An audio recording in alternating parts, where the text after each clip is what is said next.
جی، سو میں حنا کے ساتھ ہوں جو کہ ثنا خواہ مصطفیٰ ہے، جو ہدیہ نعت پیش کرتی ہیں، گلہائے عقیدت انتہائی عقیدت و احترام کے ساتھ، جن کی آواز پرسوز ہے، آواز کے اندر وہ جادو کہہ سکتے ہیں کہ نعت کے اندر جو تاثیر آج ان الفاظ کی، وہ حنا کی آواز کے اندر موجود ہے۔ اور حنا سب سے بڑی ان کی جو خصوصیت ہے، وہ یہ ہے کہ یہ 26 زبانوں کے اندر جو ملکی اور غیر ملکی زبانیں ان کے اندر نعت خوانی کرتی ہیں۔ اس کے بعد ان کا جو ایوارڈز ہے پورے پاکستان بھر اور پاکستان سے باہر بھی ان کے مداح ہیں جو ان کو چاہتے ہیں، ان کے سننے والے ہیں، اور بہت ہی کم عمری کے اندر انہوں نے اتنی زبانوں پر عبور حاصل کرنے کے بعد نعت پڑھی، یہ بھی ایک ان کی خصوصیت کے اندر شامل ہے۔ پاکستان کے اندر یہ واحد ثنا خواہ ہے، بہت ہی کم عمر ثنا خواہ ہیں جنہوں نے بہت چھوٹی سی عمر سے نعتیں پڑھنے کا آغاز کیا اور آج اپنی منزل کے قریب ہیں۔ منزل کے قریب اس لیے کہیں گے کہ وہ ابھی پہنچی نہیں، چونکہ وہ وقت قریب ہوگا کہ جس وقت سننے والے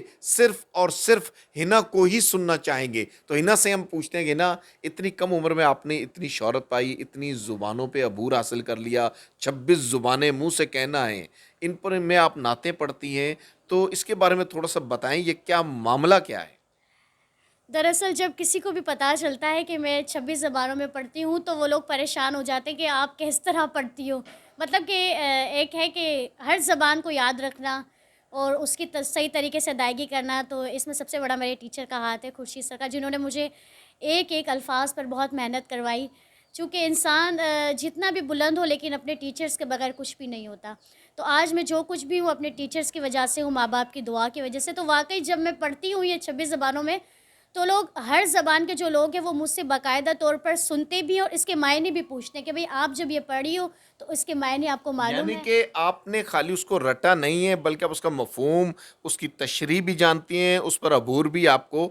تو ہنا اس میں کس زبان میں آپ کو ذرا مشکل ہوئی؟ چائنیز تو بہت مشکل لینگویج ہے، اس میں آپ کو مشکلات نہیں ہوئی؟ جی، اس میں مجھے سب سے زیادہ، آپ نے بالکل ٹھیک کہا، اس میں مجھے سب سے زیادہ محنت کرنی پڑی اور بہت مشکل ہے کیونکہ اس کے الفاظ بہت مشکل ہیں۔ اور آپ اس علاقے میں رہتے ہوئے، اس دیکھیں ایک مضافاتی علاقہ ہے، بہت شہر سے بہت دور ہے، جی جی بالکل۔ اس میں رہ کر اتنا مہارت حاصل کرنا اور چینلز تک رسائی حاصل کرنا اور اس منزل تک آنے میں دشواریاں تو آئی ہوں گی؟ بالکل آتی ہے دشواریاں، بالکل ایسے بھی لوگ ہوتے ہیں جو دل توڑنے والی باتیں بھی کرتے ہیں، لیکن یہ سرکار کا کرم ہوتا ہے۔ کہتے ہیں نا کہ آپ جب اللہ کی راہ میں لگ جاؤ تو اللہ تعالیٰ آپ کے کام کو خود بنا دیتا ہے۔ تو باقاعدہ طور پر یہ ایک اللہ کی مدد ہوتی ہے کہ انسان جب اس راہ پر چل پڑتا ہے تو راستے خود بخود ہموار ہو جاتے ہیں۔ تو گھر سے نا آپ کو سپورٹ کس حد تک رہی؟ گھر میں بھی کوئی ثنا خوان تھا یا آپ کا جو رجحان نعت خوانی کی طرف ہوا، کیسے ہوا اس طرف، یہ ذرا مجھے بتائیں؟ دراصل میرے جو والدین ہیں وہ بھی ثنا خوانی سے وابستہ ہیں، تو والد جو ہے میرے مسجد جایا کرتے تو مجھے شوق ہوا کرتا تھا کہ میں بھی نعت پڑھوں، تو میں ان کے ساتھ جاتی تھی۔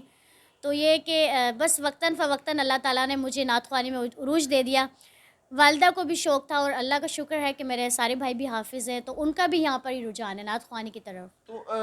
ہنا ایک تو یہ نعت خوانوں کی یہ خواہش رہتی ہے کہ روضہ رسول پر جا کر گنبد خضرا کو دیکھ کر وہاں نعت پڑھیں، اس کے سائے کے نیچے نعت پڑھیں، کیا آپ کو یہ شرف ابھی تک حاصل ہوا یا یہ خواہش آپ کے دل میں ہے؟ جی بالکل، میرے دل میں یہ خواہش، اور اللہ تعالیٰ کا بس یہی کہوں گی کہ جب اللہ کا بلاوا ہے انشاءاللہ۔ جی ضرور، ہم بھی آپ کے لیے دعا گو رہیں گے کہ آپ کی یہ خواہش جلد پوری ہو۔ اور اس کے علاوہ آپ بتائیں کہ گھر کے اندر آپ کی کیا مصروفیات رہتی ہیں نعت خوانی کے علاوہ، کہ یا ثنا خواہ گھر میں بھی گنگناتی رہتی ہیں، عقیدہ گلائے عقیدہ پیش کرتی رہتی ہیں، یا اور بھی کوئی مصروفیات آپ کی رہتی ہیں؟ جی جی، میری مصروفیت رہتی ہے، میں مطلب کہ بچوں کو نعتیں وغیرہ سکھاتی ہوں، اس کے علاوہ اسٹوڈیو ہے، اس میں جو ہے ورک کرنا پڑتا ہے، ایڈیٹنگ وغیرہ کا جو ہے، مکسنگ وغیرہ کام کا وہ کرتی ہوں۔ پھر باقاعدہ طور پر جو ہے طرز وغیرہ بنانا، پھر یہ کہ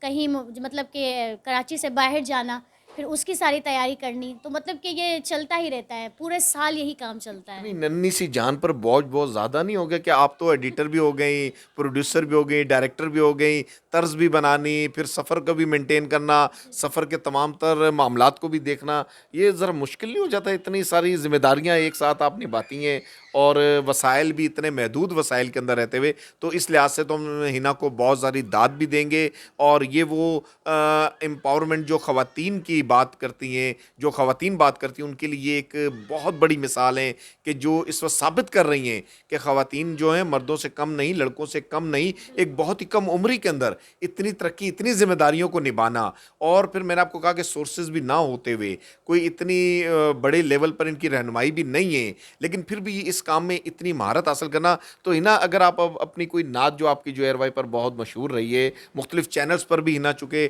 نعتیں پڑھتی رہتی ہیں اور نظر آتی رہتی ہیں، لوگ سننے والے ان کے بہت سارے ہیں، پاکستان میں بھی اور بیرون ملک بھی، تو ہم ہنا سے ہی ان کی کوئی ایک پسندیدہ نعت بھی سنیں گے. جی نا اگر آپ ہمیں تھوڑی وہ سنا دیں. انشاءاللہ انشاءاللہ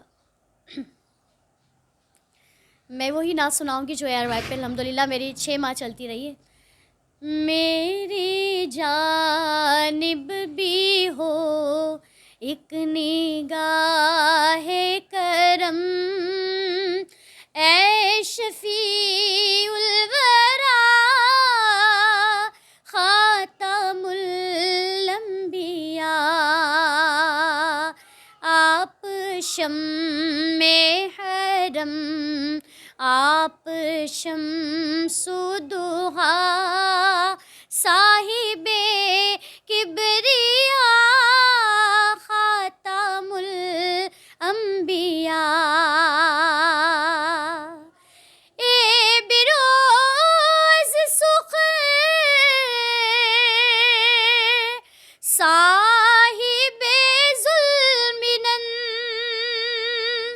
فخر و شاہ زمر، صد باب مہر، دافع رنج و غم، دافع ہر بلا، صاحب کبریا خاتم الانبیاء. میری جانب بھی ہو ایک نگاہ کرم، اے شفیع الورا خاتم الانبیاء.